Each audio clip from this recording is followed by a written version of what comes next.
Right in the heart of Africa's largest city, the center of excellence, the hub of African entertainment, lies in full view Makoko, the largest floating slum in Africa and arguably the largest in the world. Spread out beneath the most traveled bridge in West Africa, the third mainland bridge on the Lagos Lagoon. Makoko is home to some estimated 40,000 to 300,000 people who speak French, English, Igun or Yoruba language. Now we get to the Makoko jetty where visitors and residents board their canoes and we glide on the black sludge that passes for lagoon water into the labyrinths of the floating settlement.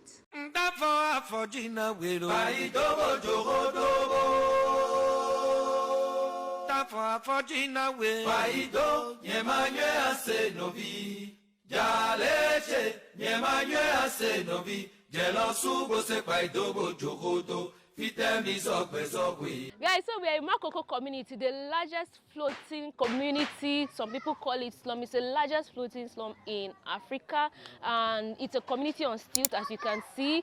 Life goes on here just as it does anywhere else on land. Today, I want to take you around to show you around this community, how they go about their lives. As it is a community on water, the major means of transportation is water. That's why you can see we are on a boat. People move around here, transact business on boats, go to school, do everything. So today we are joined by some community member here with us who is taking us around. Say hello. What's your name?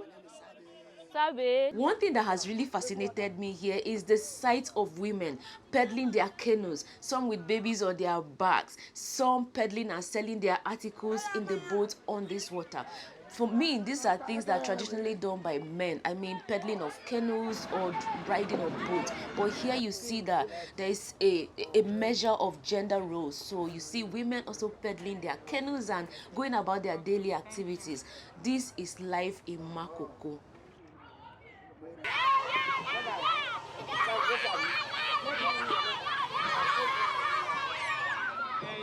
A question I always asked myself before coming to Makoko was, how do these people transact business, being that they live on water? But now getting here, this question has automatically been answered, even without asking anyone. One thing I've noticed is a spread of shops across this settlement as we make our way through this labyrinth. Okay, so you find a spread of shops in strategic locations across the settlement. Being a community along the Lagos Lagoon, the major occupation here, especially for men, is fishing. So you find men going about their fishing activities here, casting their nets. Some have come back from fishing with their catch and are selling. So as they fish, they come back and sell to women and other members and residents of this community, who then eventually take it to the Makoko fish market to sell. Talking about the Makoko fish market, I guess that's another video I'm going to bring you. Drop a comment, let me know if you want to see that video, and then I'll go make it for you, okay? Yeah, so fishing. And I find it so interesting that I see even young boys are now socialized into this occupation, so they are learning as they grow. Catch them young, they say, isn't it?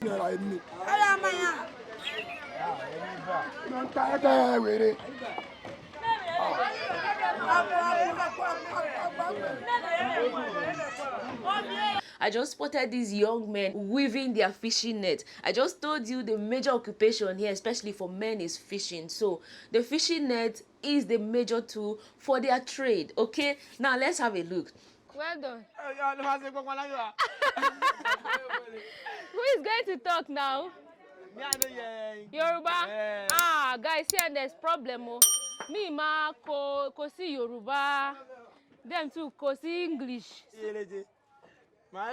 So I love absolutely the sense of self-sufficiency here. Like, they get to do their things by themselves, because the idea of a slum one would always have is, oh, these people are poor, they lack skills, they lack means. But the people of Makoko are proving otherwise, that, oh no, we go about our lives just like everyone else, regardless of our situation, regardless of the social prejudices and like nuances and all. So yeah, it's a good thing. You would really need to come visit Makoko to see how beautiful life is here.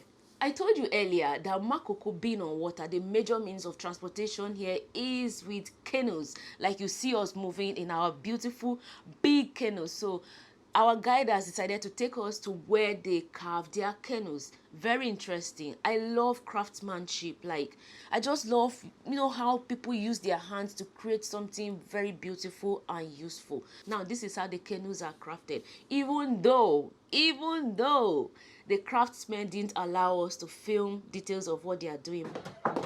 Wow. You can see this is how they are making the boat here. They are making boats here. One of the major economic activity here is fishing, and the major means of transportation is water. So they use boats a lot. The noise you hear behind me is of boat carvers. They are carving boats, so that's why you hear the noise here. They actually carve the boats here, and then people buy and begin their transportation business. You see those ones over there are already finished products of the boats ready to be sold and used, right? So it's quite a self-sufficient community, but it doesn't mean we don't need additional support. So yeah, let's go. We are going to see a lot more of community life here, so let's go. Another question I always had on my mind, given obviously the living circumstance of Makoko settlement, was the question about safe portable water for drinking and domestic use, because you obviously do not expect the residents here to drink this black smudge that passes for lagoon water. You definitely also do not expect them to use this for domestic use. So the burning question on my mind was, where and how do they source safe portable water for drinking and for domestic use? As you can see, that's the borehole there. Okay. We used to dig the ground before we saw the water. And when we saw the water, we put pipe, the water came up. And the water is very clean. We used to drink it, we used it to cook and do everything that whatever we want to use it to do.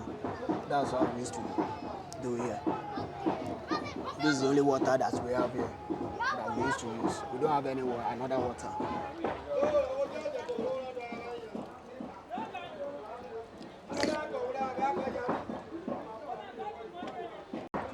The water is very clean and white. Okay. Can you see it? Yeah. Yes. They say health is wealth, right? So in the face of ill health, where do Makoko residents go to seek medical attention? I just asked our guide, Mr. Abe, again, and he's taking us to go see the health center in Makoko.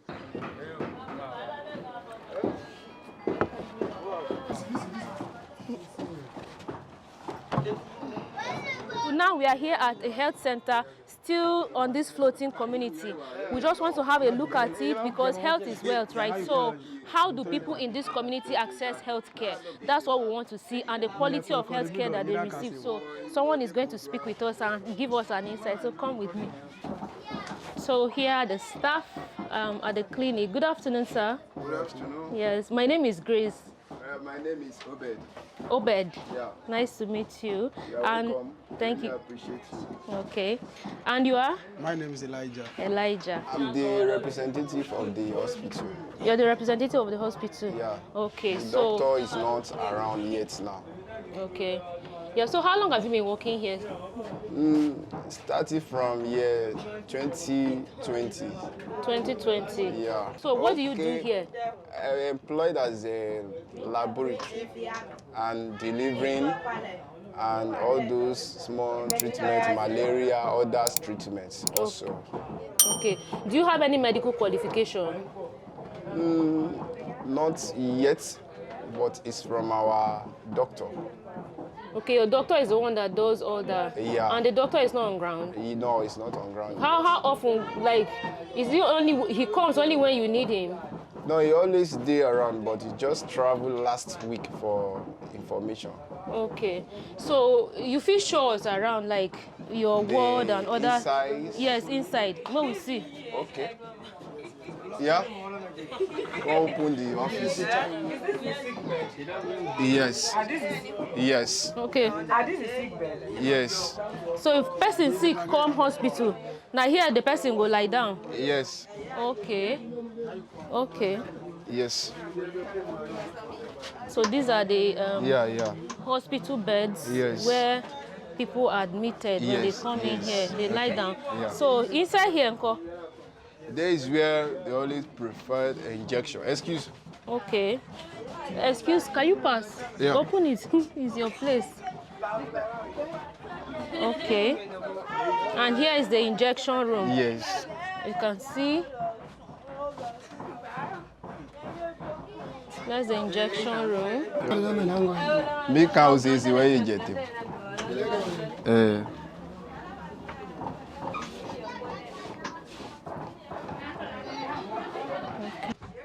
This is the second side.